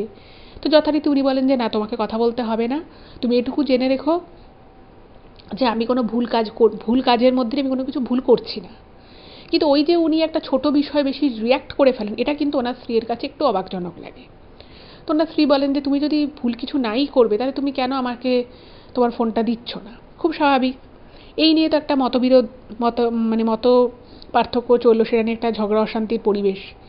এদিকে যেটা হলো, এদিকে কিন্তু এই দাদার হেলথ ক্রমশ কিন্তু খারাপের দিকে যেতে লাগলো। প্রচণ্ড বেশি জাঙ্ক ফুড খেতে লাগলেন, ভালো খাবার যেগুলো নিউট্রিশন আছে সেই ধরনের খাবার খাওয়া উনি কমিয়ে দিলেন। দ্বিতীয় হলো, যে মানুষটা আগে মানে স্মোক তো কোনোদিনই করতেন না, সেই মানুষ হঠাৎ করে স্মোক করা শুরু করে দিল। মানে ভাবুন যে একটা মানুষ যদি স্মোক করা শুরুও করে, সে হয়তো অল্প বয়সে শুরু করে, পরে হয়তো সে সেটা ছেড়ে দেয়, কিন্তু এই দাদার ক্ষেত্রে যেটা হলো, উনি মানে 36-37 বছর বয়সে নতুন করে স্মোক করা শুরু করলেন, যেটা খুবই আনইউজুয়াল। তো ওনার স্ত্রী বললো যে কী ব্যাপার, তোমাকে আমি বিয়ের পর থেকে কোনোদিনও স্মোক করতে দেখি, তুমি নিজেও বলেছিলে যে তুমি স্মোক করো না, তুমি হঠাৎ করে কেন স্মোক করছো। এবং অদ্ভুত বিষয় হচ্ছে যে ওনাকে যদি এই ধরনের ওনার খাদ্যাভ্যাস নিয়ে বা স্মোক করা নিয়ে ওনার বাড়িতে কেউ কিছু বলতো, ওনার স্ত্রী হোক বা ওনার বাড়ির লোক হোক, উনি খুব রেগে যেতেন এবং খুব দুর্ব্যবহার করতেন তার সাথে, এবং তাকে বলে দিতেন যে আমার ব্যাপার আমি বুঝবো। বাট উনি যখন এটা বলে দিতেন, ঠিক তারপরে ওনার কিন্তু নিজেরও মনে হতো যে আমি এটা কেন করছি, আমি তো এরকম ছিলাম না, আমি ঠিকঠাক মতো খাওয়া দাওয়া করতাম, আমি কোনোদিনও স্মোক করতাম না, এরকম খারাপ অভ্যাসগুলো আমার মধ্যে আসছে কোথা থেকে। তো আর এইদিকে তো এগুলো চলছে, সেটা নিয়ে মানে উনি নিজেকে নিজেই প্রচণ্ড ডিপ্রেস ছিলেন, বুঝতে পারছেন নিজের উপর নিজের কোনো কন্ট্রোল থাকতো না। এর মধ্যে কিন্তু মাঝে মধ্যেই ওই মেয়েটি ওনাকে ফোন করতো, এবং ফোন করে ওনাকে মানে কখনো যদি ভুল করেও ধরে ফেলতো, ওনাকে অদ্ভুত অদ্ভুত টাইপের ওয়ার্ড বলতো, যে ওয়ার্ডগুলোর বাংলায় কোনো মিনিং নেই, ইংলিশেও কোনো মিনিং নেই, সেটা কী বলতো কী না বলতো নিয়ে কেউ জানে না। তো এর মধ্যে একদিন মেয়েটি এই দাদাকে মেসেজ করে যে উনি নাকি আসামে এসছে মেয়েটা। তো তখন উনি বাড়ি থেকেই কাজ করতেন, মাঝে মধ্যে উনি ওনার অফিসে যেতেন। তো যখন শুনলো যে মেয়েটা আসামে এসছে, তো উনি না খুব অবাক হয়ে যায় যে ও আসামে এসে, আমি তোকে বারণ করলাম যে আমি ওর সাথে দেখা করবো না, ও তারপরেও আসামে কি করে এলো। এবং অদ্ভুত বিষয় হচ্ছে যে শুধুমাত্র যে মেয়েটা আসামে এসেছিল তা নয়, দুদিন মানে উনি কি ড্রেস পরেছিল, বিকেলে কোথায় গেছিল, রাতের বেলা কোথায় গেছিল, সমস্ত কিছু কিন্তু মেয়েটা ফোন করে বলে যে তুমি আজকে এই কালারের ড্রেস পরে বাড়ি থেকে বেরিয়েছিলে, তুমি সন্ধেবেলা অমুক রেস্টুরেন্টে গেছিলে তোমার স্ত্রীকে নিয়ে, তোমার ছেলেকে নিয়ে, সব কিছু কিন্তু বলে। এগুলো শুনে এই দাদাটা মানে আরও প্রচণ্ড অবাক হয়ে যায় যে মেয়েটা আমার সাথে এরকম বিট্রে করলো আইআইটিতে পড়ার সময়, যে মেয়েটা আমার সাথে আর কোনো রকম কোনো যোগাযোগ করেনি, আমি এত কষ্ট পেয়েছি, আমি ওকে অনেক সময় ফোনও করেছিলাম, সেই সময় আমার ফোন কেটে দিয়েছিল, সেই মেয়েটা আজকে আমার সাথে কথা বলার জন্য, আমাকে দেখার জন্য এত কেন পাগলামো করছে। এটা তো সম্ভব নয়, এটা কী করে হয়। তো এতদিন অবধি যা ঘটনাগুলো ঘটছিল সেটা তাও উনি নিজেকে কোনোরকমভাবে সামলে রেখেছিল। বাট এখন যেটা হচ্ছে সেটা হচ্ছে ওনার নিজের শরীর ভালো না, ওনার শরীর রীতিমতো খারাপ হয়ে পড়ে। একদিন তো ওনার এমন শরীর খারাপ হয়ে যায় যে ওনাকে নিয়ে হসপিটালে যেতে হয়। তো ডাক্তারবাবু বলেন যে ওনার অনেক প্যারামিটার বেড়ে গেছে, ওনাকে ঠিকঠাক মতো খাওয়া দাওয়া করতে হবে, স্মোকিং ছাড়তে হবে। প্রচণ্ড কাশি হতো ওনার, মানে কাশি লেগেই থাকতো, যেহেতু খুব স্মোক করতেন তো সেই জন্য প্রচণ্ড কাশি হতো। তো এরকম যখন হচ্ছে তখন ওনার শরীরেও জোর নেই, কাজ করতে ওনার ভালো লাগতো না, ওনার যেরকম অফিসের কাজে যেরকম প্রোডাক্টিভিটি ছিল সেই প্রোডাক্টিভিটি কমে যায়, তার জন্য ওনাকে ওনার কাজের জায়গাতেও কথা শুনতে হতো। এই সব কিছু মিলিয়ে উনি পুরো ঘেঁটে গেছিলেন। এবার ওনার যে বললাম যে কলেজে পড়াকালীন ওনার একটা ভালো বন্ধু ছিল, যে বন্ধুটা ওনাকে প্রথম বলেছিল যে এই মেয়েটার কিন্তু আমার এক বন্ধু আছে, অন্য আইআইটিতে পড়ে, তোর তার গার্লফ্রেন্ড। তো উনি ভাবলেন না, আমাকে কথাগুলো কারোর সাথে আমি শেয়ার করি, নাহলে আমি পারছি না। কারণ উনি ওনার স্ত্রীকে বলতে পারছেন না, কারণ ওনার নিজেই বুঝতে পারতেন যে উনি ওনার স্ত্রীর সাথে শুধু শুধু খারাপ ব্যবহার করেছেন। তো উনি না মানে এগুলো বলে উনি ওনার স্ত্রীকে আর এক্সট্রা স্ট্রেস দিতে চাননি। তো উনি তখন ওনার বাড়িতে বলেন যে আমাকে একটু সময় দাও, আমি নিজেকে ঠিক করে নেব, তোমরা কেউ আমাকে ছেড়ে চলে যেও না, তুমি একটু আমাকে সময় দাও। তো ইন দ্য মিন টাইম যেটা হলো যে ওই বন্ধুটাকে উনি ফোন করলেন, মানে সেভাবে টুকটাক যোগাযোগ ছিল কিন্তু সেইভাবে আর অতটা কথাবার্তা হতো না, কিন্তু ভালো বন্ধু যা হয়, বলে না যে ভালো বন্ধু যদি 10 বছর পরেও দেখা হয় তার কিন্তু ভালো বন্ধুই থাকে। তো এবারে উনি ফোন করলেন ওই বন্ধুটাকে, তো ফোন করে সমস্ত কথা জানালো। আচ্ছা, এখানে বলে রাখি ওনাদের যে কয়েক বছর আগে যে ওনারা কলকাতায় এসে সব আইআইটির বন্ধুবান্ধবরা মিলে একটা গেট টুগেদার করেছিল, তো সেই গেট টুগেদারে কিন্তু এই বন্ধুটাও গেছিল। তো ওই বন্ধুটা যখন সমস্ত কথা শোনে তো তখন ওনাকে বলে যে একটা কথা বলছি তোকে, আমরা যে গেট টুগেদারে গেছিলাম ওখানে না আরেকটা ছেলে গেছিল, মানে ওনাদের সাথে আইআইটিতে পড়তো, বলছে যে আমার মনে হয় ওই ছেলেটার সাথে কিন্তু ওর যোগাযোগ ছিল। তো হতে পারে যে তোর এই নতুন নাম্বার, মানে তুই যখন আইআইটিতে পড়তিস তখনকার নাম্বারটা তোর এখন নেই, এটা তোর তারপরে নেওয়া। তোর থেকে তোর এই সমস্ত ইনফরমেশান নিশ্চয়ই আমরা যখন ওই গুয়াহাটিতে আমরা সমস্ত যারা ছিলাম স্টুডেন্টরা তারা মিলে যে আমরা গেট টুগেদারটা করলাম, আমার মনে হচ্ছে ওই গেট টুগেদারেই তোর মানে সবাই সবার নাম্বার নিয়েছে, বন্ধু বান্ধব যা হয় আর কি, কতদিন পরে দেখা হয়েছে, সবার সাথে সবার কথা হয়েছে, কে কী করছে, কে কোথায় আছে। বলছে যে সেখান থেকেই হয়তো কেউ ওই মেয়েটাকে তোর এই ইনফরমেশানগুলো দিয়েছে, ইনক্লুডিং তোর নাম্বার, নাহলে এই মেয়েটা এতদিন পরে তোকে কী করে যোগাযোগ করবে আর কার থেকেই বা নাম্বারটা নেবে। তখন বললো হ্যাঁ সেটা একটা হতে পারে, কিন্তু তারপরে এই দাদা বলছে তাহলে ও আমার সাথে কেন যোগাযোগ করছে। তখন এই বন্ধুটা বলছে যে দাঁড়া, তুই আমাকে একটু সময় দে, আমি একটুখানি খোঁজ খবর লাগাচ্ছি, মানে ওর সাথে ওই সময় যাদের যাদের ভালো বন্ধুত্ব ছিল আমি একটু খোঁজ খবর লাগিয়ে, তুই আমাকে 2 দিন সময় দে, আমি তোকে জানাবো। তো 2 দিন সময় নিয়েছে। এদিকে যেটা হলো যে অদ্ভুত বিষয় হচ্ছে যে দাদা একটা বিষয় খেয়াল করতে লাগলেন যে যেদিন আর কি ওই মেয়েটা ফোন করে উনি ফোনটা তোলে না, সেই দিন ওনার ঘাড়ের নিচ থেকে পুরো কোমর অবধি প্রচণ্ড একটা জ্বালা যন্ত্রণা মতো করতো, এবং এই জ্বালা যন্ত্রণাটা সেদিনই করতো যেদিন ওই মেয়েটা ফোন করতো এবং এই দাদা ফোনটা তুলতো না। যদি উনি কোনো কারণে ফোনটা তুলতেন তাহলে তাও একরকম থাকতো, আর যেদিন যেদিন ফোনটা তুলতেন না সেদিন সেদিন ওনার প্রচণ্ড গায়ে জ্বালা যন্ত্রণা করতো, ওই ঘাড়ের নিচ থেকে কোমর অবধি। এবার দেখুন, এরকম জিনিস যখন আমাদের মনের মধ্যে আসে তখন আমরা ভাবি যে যা সেটা একটা কাকতালীয় বিষয়। আমরা তো আর এগুলোকে নিয়ে খুব সিরিয়াস থাকি না, বা ভাবি না যে ঠিক আছে একটা শরীর খারাপ সেটা একটা ফোনের উপরে কী করে ডিপেন্ডেন্ট হয়। একটা ফোন এলো, রিসিভ করলাম, ঠিক হলো, বা রিসিভ করলাম না তাহলে হলো, মানে এটা তো হয় না, এটা তো লজিক্যাল নয়। তো প্রথম দিকে কিন্তু এই দাদা ওই ব্যাপারটা খেয়াল করেননি নাকি, কিন্তু তারপরে উনি বুঝতে পারলেন যে যেদিন যেদিন উনি ফোনটা তুলছেন না সেদিন সেদিনই কিন্তু উনি জ্বালা যন্ত্রণাটা বেশি করে করছে। তো উনি বাড়িতে কাউকে আর জানালেন না, উনি আলাদা থাকতেন, তো উনি ওনার আলাদা ঘরে এরকম যন্ত্রণা নিয়ে থাকতেন। তো উনি একদিন নিজে ডাক্তার দেখাতে গেলেন। তো ডাক্তারের কাছে যখন গেলেন তো ডাক্তারবাবু দেখে বললেন যে আপনি এই টেস্টগুলো করে আসুন, আপনি স্মোক করছেন, আপনার এই বডি ওয়েট অনেকটা বেড়ে গেছে, তো এরকম অনেক কিছু বললো। তো সেই টেস্টগুলো যে করা হলো সেই টেস্টগুলো থেকে কিন্তু ওই জ্বালা যন্ত্রণাটা কি কেন হচ্ছে বা কিসের জন্য হচ্ছে সেটার কিন্তু কোনো সুরাহা হলো না। তো একদিন উনি মানে ওই বলেছিল বন্ধুটা 2 দিন, কিন্তু 2 দিনে তো আর সব কিছু এভাবে ইনফরমেশান পাওয়া যায় না। তো 4-5 দিন চলে গেল। তো এর মধ্যে একদিন ওনাকে বারবার মেয়েটা ফোন করছে এবং উনি ফোনটা তোলেন। ফোনটা তোলার পরে উনি শুনতে পান মেয়েটা ফোনের মধ্যে কান্নাকাটি করছে এবং বলছে যে তুমি একবার আমার সাথে দেখা করো, আমি জানি আমি যেটা তোমার সাথে করেছিলাম সেটা আমি ভুল করেছি, আমি ঠিক করিনি, কিন্তু তুমি একবার আমার সাথে দেখা করো, তুমি যদি একবার আমার সাথে দেখা করো না তোমার সমস্ত কষ্ট চলে যাবে। ঠিক আমরা যেভাবে প্ল্যান করেছিলাম যে আমরা আমাদের জীবনটা কাটাবো, আমরা খুব হাসি খুশি থাকবো, খুব মজা করে আমরা আমাদের একে অপরের সাথে সারা জীবন থাকবো বিয়ে করে, ঠিক সেরকমই কিন্তু তোমার জীবনটা হয়ে যাবে যদি তুমি আমার সাথে একবার দেখা করো। তুমি যদি দিল্লি আসতে পারো খুব ভালো কথা, নাহলে আমি আসাম আসছি, তুমি দেখা করো। এবং মেয়েটা বারবার বলতে থাকে যে তোমার যা যা সমস্যা আছে, তোমার শারীরিক সমস্যা, তোমার কেরিয়ারের সমস্যা, সব কিছু কিন্তু সমাধান হয়ে যাবে, তুমি শুধু আমার সাথে একবার দেখা করো। এবং প্রত্যেকটা সময়ই একটা বিষয়ে ওই মেয়েটা মাঝে মধ্যেই বলতো যে আচ্ছা তোমার যে শরীর খারাপ, তোমার স্ত্রী তোমার জন্য কি করছে? তোমার স্ত্রী তো তোমার জন্য কিছুই করছে না, সে তো নিজেকে নিয়ে ব্যস্ত বা ছেলেকে নিয়ে ব্যস্ত, তোমার জন্য সে কি করছে? এই কথাটা কিন্তু একবার দুবার নয়, মানে মেয়েটার সাথে যখনই উনি কথা বলতো কখনো না কখনো কোনো না কোনোভাবে দাদা খেয়াল করলেন যে ওনার স্ত্রীর সম্পর্কে কিন্তু এই মেয়েটা একটু বিদ্বেষমূলক কথা বলতো, সেটা কোনো কারণ ছাড়াই, খুব অদ্ভুত অদ্ভুতভাবে, খুব মানে আন্দাজে আর কি কথা বলতো। তো একদিন কিন্তু দাদা প্রতিবাদ করে, বলে যে তুমি আমার স্ত্রী আমার জন্য কি করে না করে তুমি কি করে জানবে? আর আমি তোকে সব কথা বলিই না, ও সংসারটাকে পুরো সামলায়, কত কাজও সারাদিন করে, তুমি শুধু শুধু আমার স্ত্রীর সম্পর্কে বলছো কেন? তুমি এটা বলো না। কিন্তু এটা বললেও ব্যাপারটা কিন্তু আস্তে আস্তে একটা পুরো বিদ্বেষমূলক জায়গায় চলে যায়।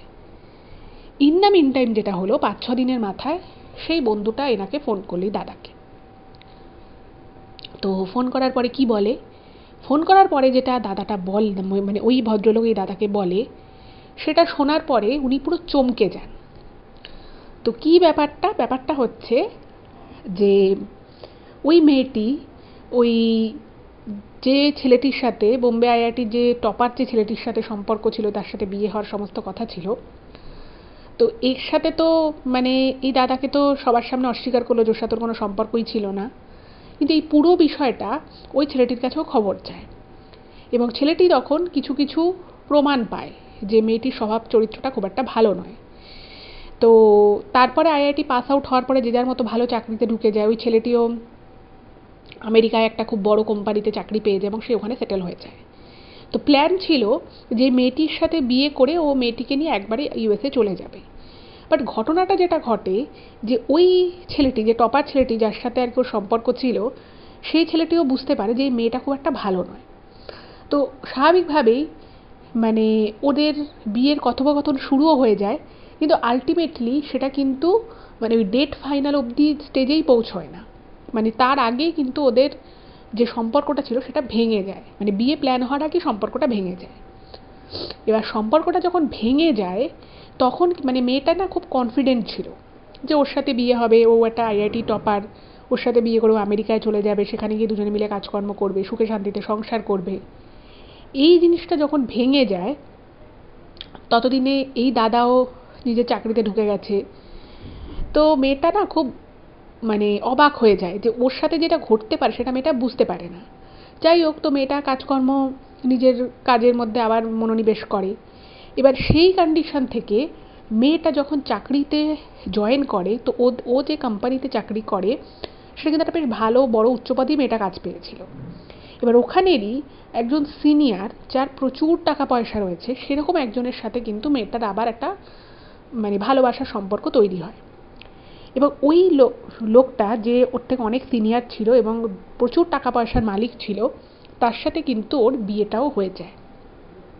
এবং এই বিয়েটার ও খুব কাছের দু একজনকে বলেছিল যে যেহেতু লোকটার প্রচুর পয়সা রয়েছে সেই জন্য কিন্তু বিয়েটা করে। কিন্তু ওই যে বলে যে খুব বেশি লোভ করাটাও ভালো নয়, লোভ জিনিসটা কিন্তু খুবই খারাপ। মেয়েটা কিন্তু নিজেও ভালো কাজই করতো, কিন্তু ও আরও প্রচুর প্রচুর টাকা মালিক এরকম একজন কাউকে মেয়েটা বিয়ে করার জন্য ওই লোকটাকে বিয়ে করে। এবার যে লোকটাকে বিয়ে করেছিল সেই লোকটার সাথে কিন্তু সংসার বেশি দিন টেকে না, তার সাথেও কিন্তু সংসার কিছুদিনের মধ্যেই ভেঙে যায়। এবং ভেঙে যাওয়ার পরে 2-3 বছর সংসার হয় এবং তারপরে সংসার ভেঙে যায়, ওরা ডিভোর্স হয়ে যায়। এবার ডিভোর্সের পর থেকে তারপরেও নাকি যতটুকু জানা গেছে ওর অফিসের আরেকজনের সাথে ওর মেয়েটি বেশ ভালো একটা বন্ধুত্ব তৈরিও, কিন্তু সেটাও কোনো কারণে আর সেটাও এগোয় না।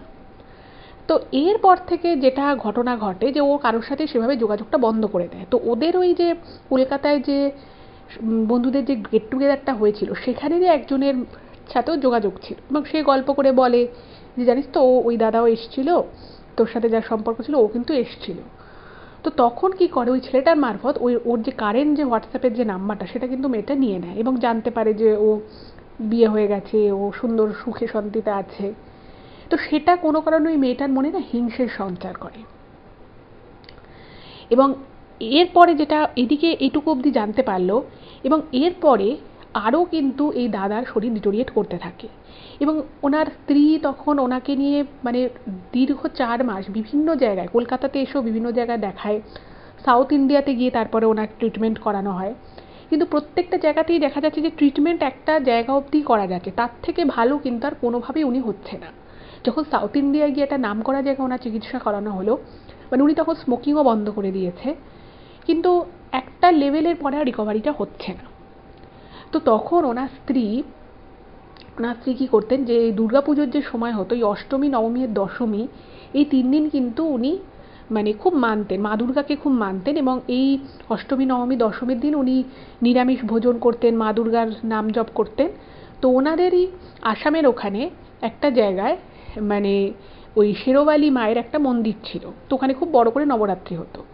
তো ওই শেরোবালি মায়ের মন্দিরে এই যে দাদা যিনি ঘটনাটা পাঠিয়েছেন, ওনার সুস্থতার জন্য ওনার স্ত্রী কিন্তু একটা মানত করেন এবং মানত করার পরে উনি খুব কষ্ট করে মায়ের আর কি কিছু ব্রত, ওখানকার ঠাকুরমশাই বলে দিয়েছে যে তুমি কটা দিন এভাবে একবেলা সামান্য খেয়ে এভাবে মায়ের পুজো করবে, নাম করবে, এবং এগুলো সত্যি সত্যি ওনার স্ত্রী কিন্তু খুব সুন্দর করে পালন করে। এবং সেটা পালন করার পরে উনি ওনার যে হাজবেন্ড আর কি দাদা, তিনি কিন্তু সত্যি সত্যি অনেকটা সুস্থ হয়ে যান এবং সুস্থ হয়ে যাওয়ার পরে ওনার স্ত্রী এই দাদাকে ওই মন্দিরে নিয়ে যান এবং ওই মন্দিরের পুরোহিত ওনাকে দেখে তখন বলে যে ওনার স্ত্রীকে বলেছিল যে মা দুর্গা তো তোর স্বামীকে পুরো রক্ষা করেছেন, ওকে দেখে আমি বুঝতে পারছি ওর উপরে কিন্তু ভয়ঙ্কর রকমের কালো জাদু কালো বিদ্যা আর কি করা হয়েছিল, এবং যে কালো বিদ্যা ওর উপরে করা হয়েছিল সেই কালো বিদ্যা বা বান মারা যেটাকে বলে, সেই বান মারার ফলে কিন্তু ওর মৃত্যু পর্যন্ত হতে পারত। কিন্তু ওই যে তুই মাকে ডেকেছিলি, তো মা কিন্তু সেই ডাক শুনেছে, মা কিন্তু ওকে জীবনে নতুন একটা জীবন ফেরত দিয়েছে। এবং এটা যদি না হতো ও কিন্তু আস্তে আস্তে এবার শুকিয়ে শুকিয়ে এই জিনিস চিকিৎসাতেও কখনো ঠিক হয় না, মেডিকেল সায়েন্সেও কিন্তু একটা লেভেলের পর আর কিছু করা যায় না। এবং ওনার সত্যি সত্যি যা কন্ডিশন হয়েছিল শারীরিক মানসিক, উনি প্রচণ্ড রকমভাবে ডিপ্রেস থাকতেন, কাজ ভালো চলছে, সংসারে টাকা পয়সার অভাব নেই, তাও উনি কিন্তু খুব শ্যাটার্ড থাকতেন, কোনোভাবেই ওনার মন ভালো থাকতো না। তো আস্তে আস্তে উনিও বুঝতে পারেন যে উনি আস্তে আস্তে যখন উনি রিকভারি করছেন, উনি ভাবছেন যে আমি এই কাজগুলো করতাম। তো তারপরে উনি বাধ্য হন ফোন নাম্বার চেঞ্জ করতে, এবং ফোন নাম্বার চেঞ্জ করার পরে ওনার ফেসবুক আইডি সব চেঞ্জ করে দেন এবং তারপরে খুব লিমিটেড কয়েকজনকেই কিন্তু উনি ওনার ফোন নাম্বারটা দেয়।